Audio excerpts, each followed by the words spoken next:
Hey, handsome! Found a very cute article. Uh, I think you'll really like it. It's about a blind gun designer called Mikhail Margolin. I'm definitely pronouncing that wrong, and I know this because I looked up the YouTube and I can't do those Russian noises, so I'm very sorry.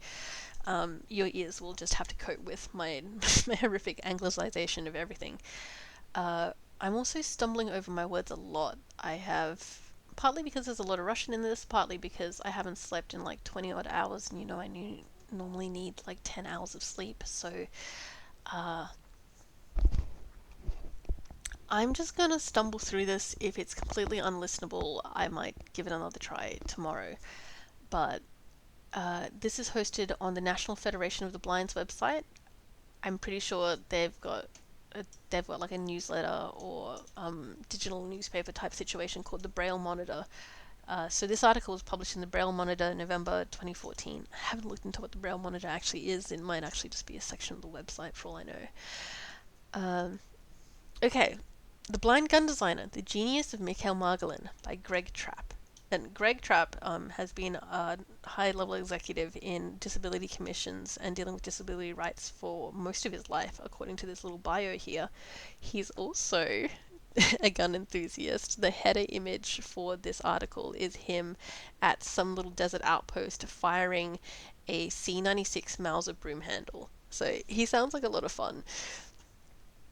Alright, so he starts. Oh no. The question of blind people and guns continues to be hotly debated. On August 4th, 2014, a video commentary was posted on NRA News in which the commentator said, "Every law-abiding blind individual should be able to have whatever guns they want." The commentator was Dom Raso, a defense instructor and former Navy SEAL. The video was ridiculed by Shannon Watts, the founder of Mums Demand Action for Gun Sense. Apparently unfamiliar with the NFB's blind driver challenge, not to mention bioptic driving, she sarcastically asked, "Should we let blind people drive too?" It's like, I mean, I assume that she founded Action for Gun Sense because of the fucking school shootings and just like deranged climate that Americans have, but blind people haven't done nothing to you, bitch. I haven't even heard of a blind student shooting up one of these schools, which they have enough incidents per year that perhaps there's been something like that, but leave disabled people out of it, you know? Anyway, back to Greg. The attitude of the general public toward the blind was further demonstrated when the Huffington Post, boo, responded to the commentary by conducting a survey asking if it should be legal for the blind to own guns. Only 23% of respondents said that it should be legal for the blind to own a gun, while 51% said that it should be illegal, while the rest were not sure. The results of the survey may have been different if people surveyed had been told about and shown the alternative techniques used by blind shooters, or how blind people who successfully engage in activities related to firearms. They could have been told about Carrie McWilliams, a blind hunter and author of Guide Dogs and Guns. They could also have been told about Jamaica, a blind stock trader and inventor who can accurately fire a rifle with a photodiode scope he invented. His name is spelled Miekka, so I'm saying Mika because it's convenient for me. Probably completely wrong. Had they googled "world's best target shooter," the first result they would have found was for Mika, and they would have learned that he can set a 4mm target at 100 yards. That's fucking insane. Okay, well look, it's out of my wheelhouse, but yeah, that's 4mm, baby. This, yeah. They could have also been told about Mikhail Margolin, the remarkable blind Russian gun designer who successfully worked during a career that started in the reign of Joseph Stalin and continued into the rule of Leonid Brezhnev. Brezhnev? This article examines the life and contributions of this brilliant Soviet gun designer. I mean, the fact that he stayed alive between two leaders. No, it would have been more than two because Brezhnev came after. There was some in between, right? He stayed alive. He would have been really good at what he did. I got an insert picture here, the Margolin MCM target pistol. Mikhail Vladimirovich Margolin designed several successful firearms, but he is today best remembered for the revolutionary MCM .22 caliber target pistol. The pistol was first made in 1948, and variations of it are still being made today. It was called the Margolina Selavoy, or the target pistol by Margolin. The pistol was designed for use in the highly competitive field of 25-meter target shooting. A modified version of the pistol was also used as a prop in one of the most memorable scenes in the original Star Wars movie. In Star Wars Episode 4, A New Hope, the rebel starship carrying Princess Leia had just been captured and boarded by Darth Vader. The beautiful Princess Leia is shown hiding the plans for the Death Star in R2-D2. Afterwards, she is in action, and in her hands is a blaster that she uses to down one of the stormtroopers. The blaster was actually a modified version of the unusually shaped Margolin MCM target pistol. The Margolin thus joined the famous C-96 Mauser broom handle, which was the basis of Han Solo's blaster, as a prop in one of the most famous movies of all time. Margolin was born in the early 1900s, a time of rapid progress in science and technology. Many revolutionary new firearms were being designed, primarily in the United States and Germany. These revolutionary designs were made possible by advances in metallurgy and the perfection of smokeless powder. Smokeless powder burned cleaner and was more powerful than black powder, making it possible to design reliable semi-automatic and fully automatic firearms. The preeminent gun designer of the age was the American John M. Browning, who designed firearms that were so advanced that some of his designs are still used by the United States military. Unlike the United States, Imperial Russia had long struggled to expand the capacity of its domestic small arms industry, and its arms designs had lagged behind those of its foes. After the start of the First World War, Russia found itself short of its 1891 Mosin-Nagant rifles, forcing Tsar Nicholas II to order 2.3 million rifles from the United States. The shortage was so critical that many Russian soldiers were sent to the front with orders to get their rifles from fallen soldiers. Desperate for arms, Russia pulled its obsolete single-shot 1870 Burden rifles from storage and issued them to soldiers heading to the front. In addition to the ancient Burden rifle, Russian soldiers were issued a bewildering variety of modern and obsolete firearms. These firearms continued to be used in the Russian Civil War, which took place from 1917 to 1922. The C-96 Mauser broom handle was one of the firearms used during the Russian Civil War. Called the broom handle because of its unusual grip, it was a favorite gun of the Bolshevik commissars. Margolin was a soldier during the Civil War, and it was as a result of this military service that he gained familiarity with this vast variety of weapons. It was also during the Russian Civil War that Margolin sustained a head wound and lost his vision. Margolin's response to becoming blind was described by Viktor Maryanovsky in a 1958 issue of Guns magazine. First came the study of Braille. Friends helped him to study mathematics, mechanics, and strength of materials, all essential subjects for the arms designer. His wife read aloud to him from textbooks and books on the history of firearms. He collected guns and enlarged his knowledge of various weapons systems. Most important was his splendid memory. Within a few years he was a match for any engineer. As for firearms, there was no disputing his superior knowledge. He got acquainted with the latest models of weapons and took them apart dozens of times in order to let his sense of touch give rise in his mind to a mental picture. I would read boring textbooks to you, baby. Please don't go blind. Despite his great knowledge and enthusiasm, Margolin did not meet with initial success as a gun designer. He had difficulty communicating his designs, which he tried to do by hand motion. Ironically, it was this failure that led to his success. According to Maryanovsky, unable to draw the gun parts on paper, he had to explain his ideas by gesture. A solution to Margolin's deep personal problem of communicating by his hands was found unexpectedly, at a sanatorium where the striving inventor had gone, depressed, to rest. He was bored by idleness. "Suppose you try clay modelling, that might be interesting," suggested his roommate. That simple suggestion transformed Margolin from a depressed patient into a successful gun designer. Margolin went on to use more durable and harder forms of clay as well as aluminium and wood to create models of the guns that he had envisioned in his head.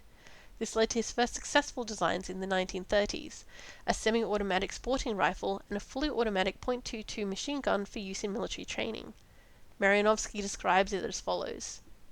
As a result, a day came to Margolin of great honour, one of which the most highly skilled gunsmith could be proud of. The blind man was invited to work at designing offices in the big government small arms factory at Chula. At Chula, Margolin studied with some of Russia's greatest gun designers. One of those was Fedor Tokarev. Tokarev? The gun designer of the Tokarev TT-33 pistol. The TT-33 was intended to replace the aging 1895 Nagant revolver. Margolin designed a modified version of Tokarev's TT-33 that enabled it to fire lower power cartridges and to be used as a training pistol. Margolin also worked on a .22 sports pistol that was based on the TT-33 frame. The pistol was approved for production in June 21, 1941. However, the pistol was never produced. On June 22, 1941, Germany invaded Russia, bringing the Soviet Union into the Second World War. So, his pistol gets approved, and the very next day, they enter World War II. Oh no. Oh, so yawning. During the war, Margolin worked as an ordnance engineer and served as an air raid warden. Describing a German bombing raid on Moscow? Moscow? How do Germans say Moscow? Oh, it's not Germans, Russians.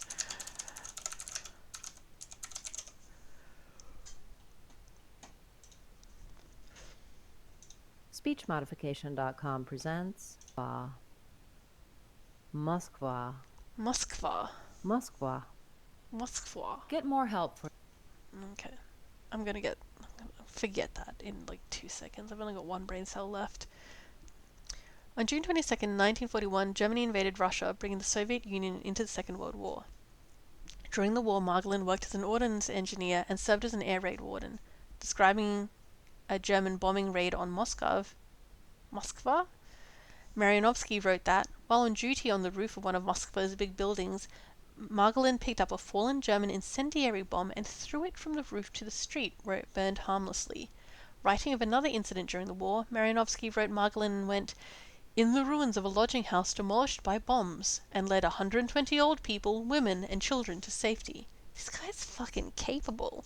It's like he learns how to, like, describe his gun ideas effectively, and he's just, like, roided up all over the place, being a big hero. Like, also, I'm just going to call it Moscow because Moskva is going to confuse me and probably be harder for you to follow if you're typing while you listen to this.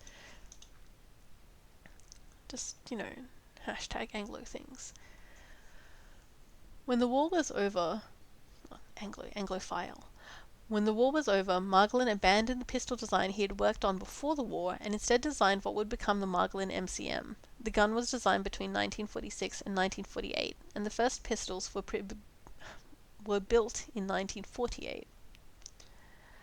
The new Margolin MCM gained international attention in 1954 when it was used at the 36th World Championship shooting competition in Caracas, Venezuela. Describing the Russian team as they were about to complete, Marianovsky wrote, "They could not boast of great achievements in pistol competition. They had nothing to match the German Walther or the American Colt for rapid-fire shooting. Then Nikolai Kalinichenko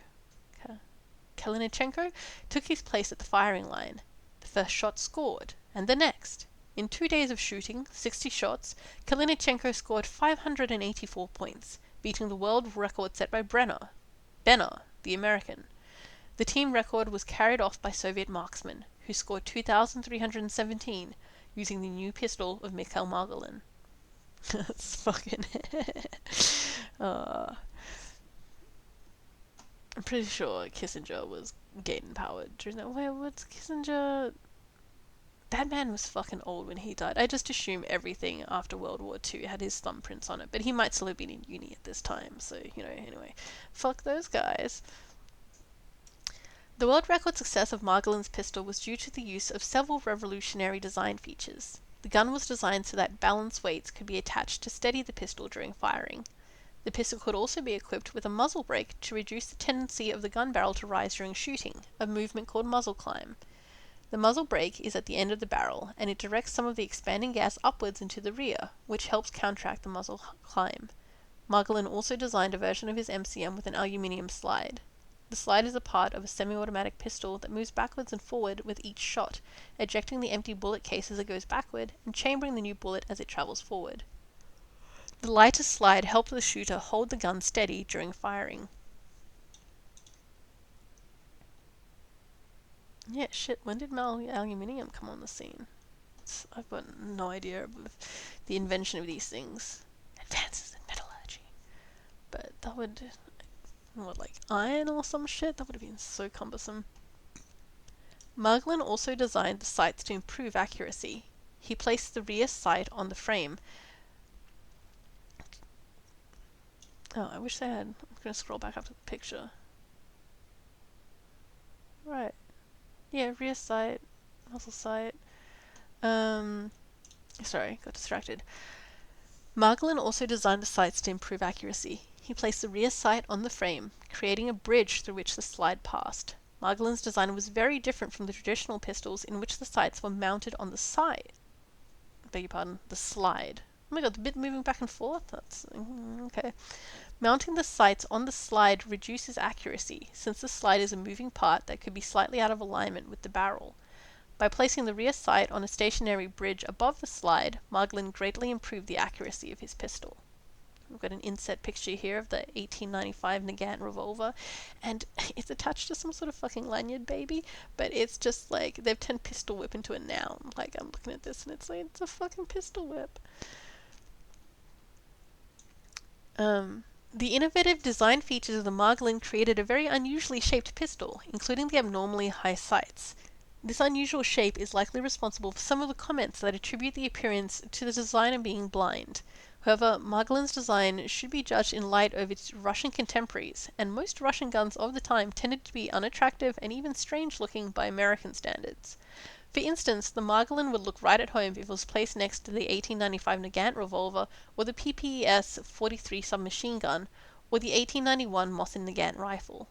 One of the comments that attributes the design feature to Margolin's blindness can be found on the Wikipedia page that describes the Margolin MCM, which states, "The designer himself was blind. The most criticized, spelled incorrectly, characteristic, the elevation of the plane of sight, so also fucking bad grammar here, be explained. The designer could not aim his pistol." So that's some fucking bullshit. Let me just... I'm sure they've corrected it because this was 10 years ago, like 2014. MCM pistol, Wikipedia.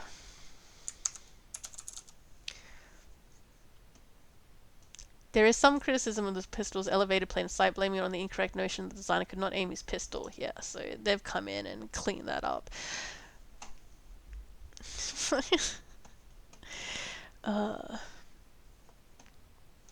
Despite... yeah, okay, Greg's on... Yeah, Greg's a real one. Besides being a poor speller and not including a citation, the person who made this entry is not recognizing that the criticized plane of sight is actually a deliberate design feature that contributed to the success of the pistol. In addition to the bridge that made the rear sight stationary, the unusually high sights enabled the shooter to hold the pistol a little lower and to bring the barrel more in line with the shoulder. This gave the shooter a slightly improved ability to control the pistol in rapid-fire competition. The high line of sight is a design feature that the Margolin had in common with the AK-47, the famous assault rifle designed by Mikhail Kalashnikov.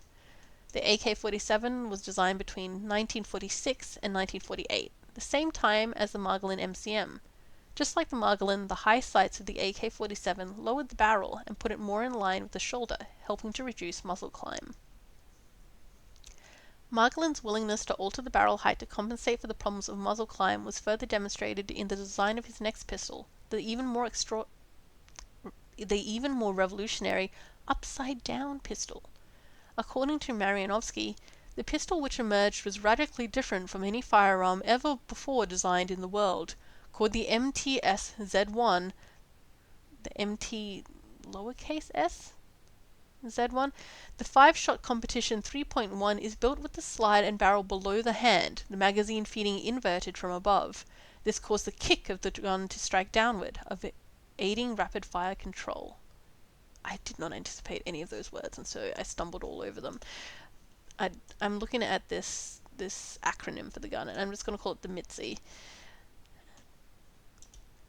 The pistol was used by Soviet shooters at the 1956 Olympics in Melbourne, Australia. After the Olympics, rules were issued that banned the MITSI pistol. There were only about 125 upside-down pistols made, and it remains one of the most fascinating and unusual gems ever designed. Oh my god, I want to see this. Also, I assume they banned it because they were doing really well, right? That's, because it was just like 2 years before that they won those international, the ones in Caracas? Wow. I didn't. Actually, it's a little bit like a kitchen gadget. I know, some sort of like advanced peeler.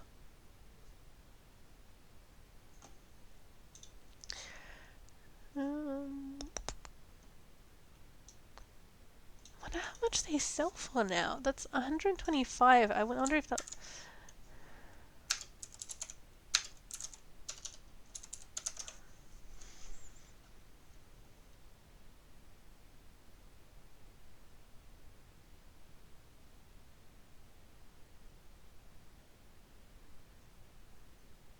Okay, no. I mean, I just put in like sale value, which maybe aren't the right keywords. I'm getting some like comparison gun nerd replies and some random stuff about Yamahas of a similar acronym, but yeah, 125 made.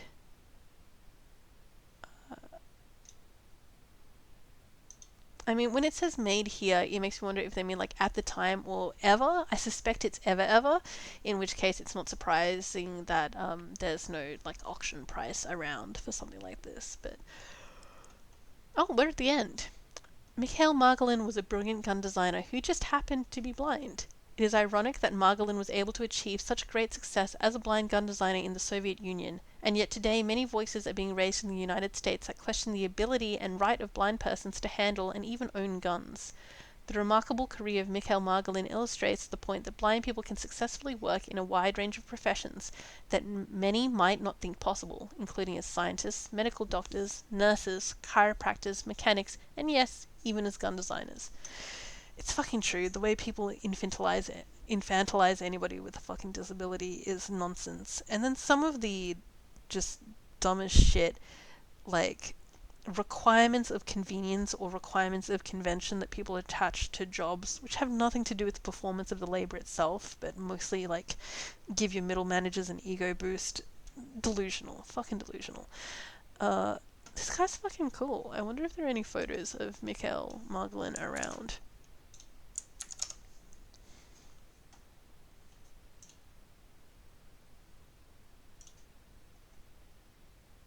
Oh, he was a cutie. And then he got a mustache. Oh, here's him with the upside down pistol. Or it's someone with the upside down pistol. They've made it look very cool. That's so futuristic even now.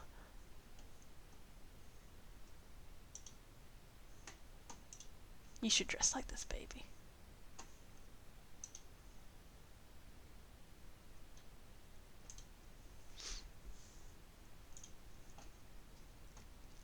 References. Cherry P. 2011. MC3, the first upside down gun. American Rifleman.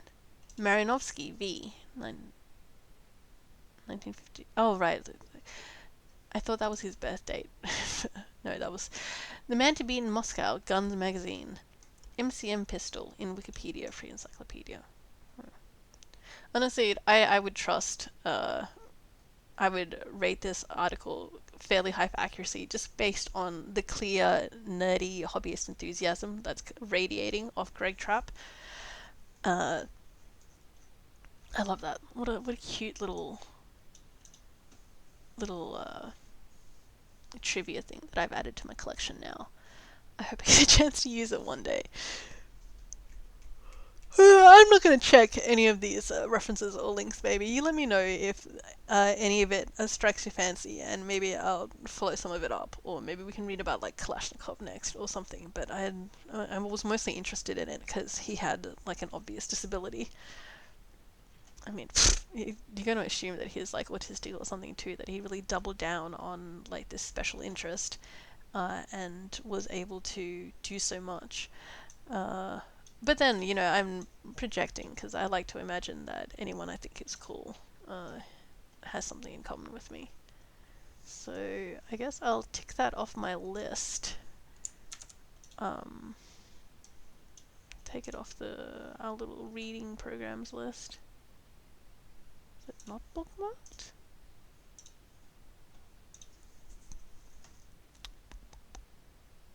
I'll get out of here first. See you later, baby. I love you.